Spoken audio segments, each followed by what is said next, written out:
Жерде берілетін чектарды ұстауға болмайды. Мәселенің барлығы мына чектардың материалында, яғни бұл материалдың құрамында эндокринді дизрапторлар өте көп.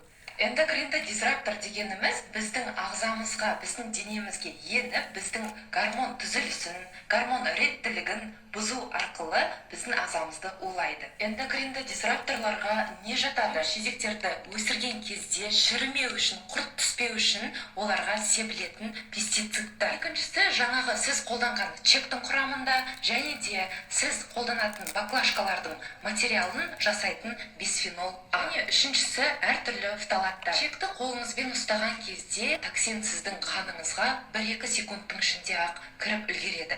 Ал егер қолыңыз ылғалды болса, 2 есе жылдамдықпен кіретін болады. Егер сізге чек маңызды болатын болса, онда сіз чекті суретке түсіріп алыңыз, немесе тырнағыңыз болатын болса, тырнағыңызбен ұстаңыз. Ал егер кассада жұмыс жасайтын болсаңыз, онда міндетті түрде қолыңызға медициналық перчатка киюді ұмытпаңыз.